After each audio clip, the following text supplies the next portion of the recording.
حلو ان العربيات اللي بتتقلب وتاخد لها كام قلب على الطريق، حلو ان هي بتحمي الملاك اللي جواها كويس قوي، اللي هي بتحافظ على ارواح مالكيها اللي جوه العربيه. لكن السؤال الاهم والاخطر، هل العربيات دي بعد ما بتتقلب بينفع تصلح ترجع جديده؟ العربيات دي بتعدي من المرور بعد الفحص الفني اللي بيمنع تغيير اي اجزاء جوهريه جواها. مهندس رامي هيرد علينا. هندسه، ازاي حضرتك؟ ايه الاخبار؟ حضرتك منورنا وبقالنا كتير ما شفناش حضرتك. ده شرف كبير لينا، ومتابعينك زعلانين اللي انت بتشتغل. لا انا معاهم اهو.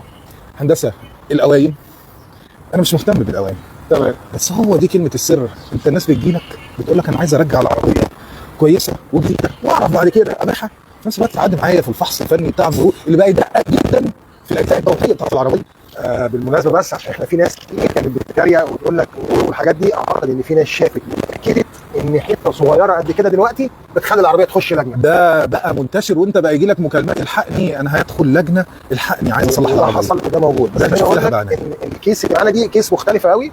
العربيه دي جايه من دوله عربيه منقول اسمها. العربيه دي جايه من عملت حادثه على طريق دبي. العربيه دي اصلا من السودان وعملت حادثه على طريق دبي، وجاي لك تصلحها. جايه تتعمل عندي بفضل الله وقرروا عليها عالمي وراجعه تاني، بس ما عندهمش فحص فني تقريبا. بالظبط، عشان كده هتلاقي هنا الكيس مختلفه. ومع ذلك هم ما عندهمش المشكله دي، بس الناس جت عشان هي عايزه بتحب عربيتها وتشوف احنا كلامنا حقيقي ولا لا. ده كان الكلام بقى، احنا عايزين مفيش حد بيعمل كده، عايزين نتاكد انت كلامك حقيقي ولا لا، وقطعوا المسافه دي. عشان كده العربيه دي لحد 90 يوم. العربيه دي لازم دي تريبتك وادي النمر.